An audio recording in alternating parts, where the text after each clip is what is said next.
女魔头把玉兰带到了牢房，对其进行严刑逼供。为了能从玉兰口中问出金条的下落，所有的酷刑都在她身上用了一遍。玉兰几次疼晕过去，可一盆凉水又将她泼醒。气急败坏的女魔头又将玉兰绑在床上，然后直接使用电刑。玉兰被电了个半死，可不管女魔头怎么逼问，她也依然没有松口。被折磨得不成人样的玉兰被拖回宿舍，女孩们看到心疼不已。夜幕降临，老崔和珍妮偷偷见面，计划着明天继续越狱。清晨，老崔暗中勘察地形，女孩们接到老崔的暗示，偷偷地藏进汽车内。老崔一脚油门冲着大门开去，正好一辆卡车从外面冲了进来，老崔立马躲避，日军立刻开枪，并用卡车围堵。老崔一边躲避日军的射击，一边寻找机会冲出去。眼看大门撞不开，只能放手一搏，一脚油门踩到底，从斜坡上一跃而出，直接飞过了围墙。众人一阵欢呼，将乱作一团的集中营抛在身后。可他们不知道这次能顺利出逃，其实是红魔女的诡计。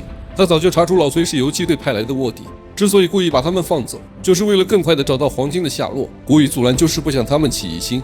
老崔等人在前面跑，后面大批日军顺着间谍留下的线索追随而来。老崔开着汽车拼命狂奔，可刚开到半路抛锚了，众人只能弃车而逃，躲进了旁边的树林中。红魔女带着日军赶来时，只剩下报废的汽车，不见玉兰几人的踪影。她带着日军顺着间谍在树上留下的记号继续追赶。老崔带着姑娘们在树林中不停地逃跑，走了很久，众人体力不支。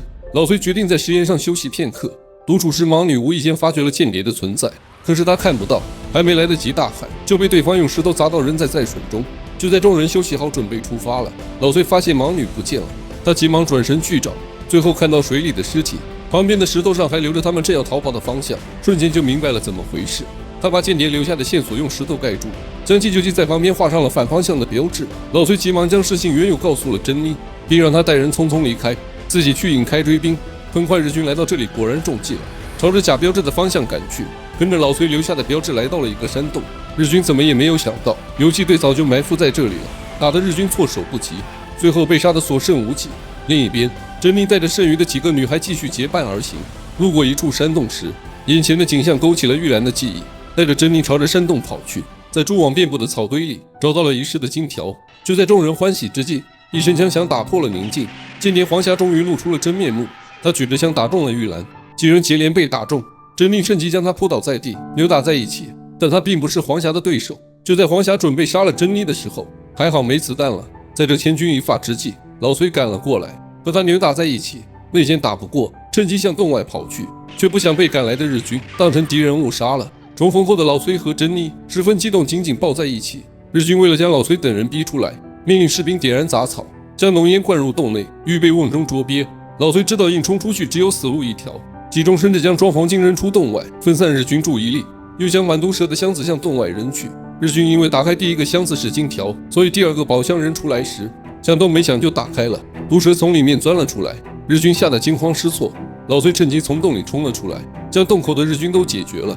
老崔和大佐打了起来，珍妮也从洞里爬了出来。他发现了红魔女，内心的怒火爆发了出来，对着红魔女就是一顿毒打，最后将红魔女塞进油桶里，推下山崖，滚下山坡，领了盒饭。老崔和大佐还在打斗，最后珍妮捡起地上的枪，对着大佐就是一枪。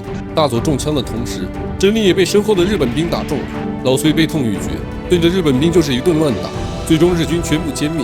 可集中营逃出来的姑娘们也全部牺牲了。老崔把遗失的金条归还给了组织。